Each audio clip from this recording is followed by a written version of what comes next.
How's it going, everybody? Welcome back to another video. Today, we are talking about The Lost Wild, an upcoming dinosaur horror game that I believe is releasing next year. One that has, as you can see right here, absolutely gorgeous models and animations, and one that I am just incredibly excited for. Now, what we're doing today is we're going to be going through the trailer and talking about each of these models, like these creature designs. That's going to be the main focus of the video. This is not a reaction video. If you want to see the trailer for yourself, the link will be down below in the description. Absolutely go and check it out, and then, you can come back to this video and we could talk about it. We could chat a little bit. But I have to talk about these creatures, and a lot of people have been asking me to do so. So that's what we're doing. I also want to highlight the description that was posted alongside with this YouTube video. The Lost Wild is a survival horror game where you don't fight dinosaurs, but you are forced to survive around them. Already, we're off to a great start. There's a lot of dinosaur horror games out there where you're given a gun or something and you're able to fight back. Eventually, that kind of diminishes the impact that dinosaurs have in your world. I personally really like the ones where you're forced to hide or try to avoid them, like use your wits to try to avoid them. The Lost Wild is built on three things: observation, instinct, and restraint. There is a big focus on these dinosaurs acting like real creatures, with their own instincts, behaviors, and drives. And then The Lost Wild will be released on PlayStation in 2027. So that is a really good description for this game and really makes me excited. So yeah, without further ado, let's just get into the video and talk about these models. First of all, I want to say that I really like these dinosaur toys. Like, they look a lot like dinosaur toys, but in a way they're actually still pretty accurate. Like, look at that. Even their arms are facing the correct way. There's a huge amount of feathering on this Dromaeosaur right here. The Allosaurus has its lacrimal crests. I love the colors that it has too. So even the toys look really good in my opinion, while still looking like dinosaur toys, something that I would have grown up with. So fantastic start right there. Oh man, but this Allosaurus, look at this beast. Look at that. I mean, the head shape is already just really phenomenal. You got like a relatively thin snout that kind of makes a little bit of a rounded arrow, I suppose, that leads into this lacrimal crest up here. It does have keratinous spines, and we can actually see in an earlier shot that it has like what look like osteoderms, which is obviously something I'm not a big fan of. Of course, they could also be feature scales or maybe even structures that are made out of keratin, but still, it's not something that is my favorite thing to see on theropods. However, they are relatively toned back. Like, these are not the worst osteoderms that I've ever seen. They kind of blend in with the rest of the model, which I think makes it look, like, elevates it. I think it makes it look a lot better. The texturing also looks really fantastic, and I love the way that this guy looks when it's just looking directly at you. Like, that is just such a cool shot. Also, just all of the details, like the fact you can see the hip right here, just really make it feel like a real animal. And the arms are facing the correct way as well. Another fantastic detail.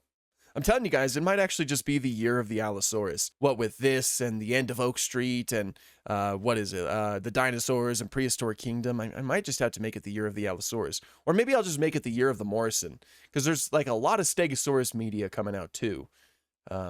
So maybe it'll just be the year of the Allosaurus and the Stegosaurus. They both live together. It might be that might be kind of fun. We might try that. Oh man, it's such a good model. It is such a good model. I love it so much. It either like spotted you or it smells you, and so it starts heading in your direction. Ugh, I love that. These Dromaeosaurs are running around. They seem to be pretty big. So my guess is they're either Utah Raptor or a Kilobator. It's possible that they're a Kilobator, which would certainly be really cool. But we certainly have more to say about them once we get a better look at them.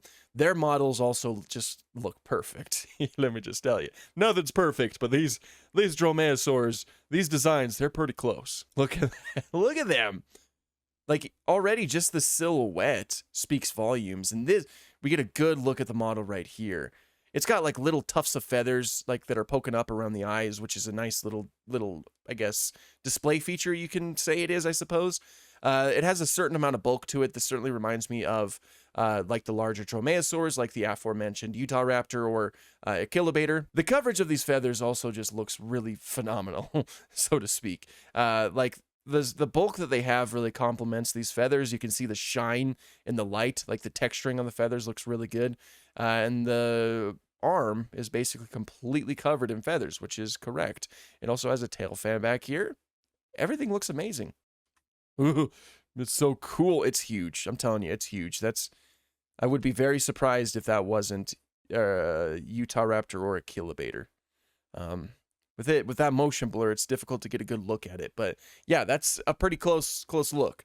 The colors look really cool too. And it's got this huge sickle claw down here. These are going to be terrifying to encounter. I can already tell you. Oh, see, what do I tell you? Oh! You got to like throw things at them to distract them or something. Now, actually right here, it looks a little bit smaller. It might actually be okay, so now that I think about it, this might be a sort of optical illusion thing that we're seeing right here, where it's like, you're probably crouched down. So maybe it's Deinonychus, honestly. This could very well be Deinonychus. Yeah, I think I might retract my previous statement, because this guy is shorter than you, but not too much shorter, so I think that it might be Deinonychus. Might be. I don't know. Maybe they've already confirmed it, and you guys are just calling me an idiot, which is fair, but it's a Dromaeosaur, I know that much. Oh, and those little Dimorphodons flying around. I remember seeing them. Oh my gosh, it's so cool. And I know in the trailer it's making a honking sound, which is a sound that I love to hear Azdarchids make. Honk. This is probably Hatsegopteryx, because that's often how Hatsegopteryx is portrayed in media, with a really big beak and a huge crest. So that's probably what it is. I mean, it could potentially be Quetzalcoatlus, but typically Quetzalcoatlus is portrayed with a thinner beak and a smaller crest. So my guess is certainly Hatsegopteryx, but it could be another Azdarchid too. But it is folding its wings properly, and it seems to have the proper stance. It's plantigrade, which means it's standing on its full foot instead of just on its toes. It's got some striping in the crest, which I think is a really nice detail. It looks like, honestly, like the texturing right here certainly makes it seem like it does have pycnofibers, which is also correct. Is it eating a dinosaur right here or something? Or is that just a knocked over tree? This looks like a tail. This looks like the rest of the dinosaur. I'm not too sure. But it's a nice model. It's a very, very nice model. Ooh, that's going to be horrifying. Oh my gosh, it's galloping. It's galloping. Yes. This is why Azdarchids would be terrifying to me. I mean, yeah, they are horrifying when they're flying around, but it seems like Azdarchids would not be able to, catch their prey while they're midair. They would have to land first and then chase down their prey. And so if you went back 66 million years ago to see a large Azdarchid and it saw you and it was hungry enough to try to take you down, this is what it would look like. That would be canon, because they would run down their prey. They were terrestrial predators in that way. These animations just, oh my gosh, look at that. Oh man, that's so cool. I've been waiting forever to see something like that in a game. Seems like there's little dudes right here. It looked like a little mammal, I believe. So yeah, that is The Lost Wild. I am very excited for this game. This game shows a lot of promise. I will absolutely be playing it when it releases. So certainly stay tuned for that. Of course, it's next year, which is a little bit sad. It feels like we've already waited forever for this game. I remember seeing trailers like 3 or 4 years ago. It's been a while. So I'm glad that there's finally like a release date and we can see it on the horizon. But once again, these models are just chef's kiss. These models are really good. In some ways, like especially with the Allosaurus, they're a little bit stylized, but they don't sacrifice the overall quality of the rest of the model. So I think that they did a really good job in that department, and I cannot wait to see more. And again, I cannot wait to play this game. I think it's going to be a very fun game to play on the channel. But that's pretty much all I have for this one. Thank you guys so much for watching, and have an awesome day.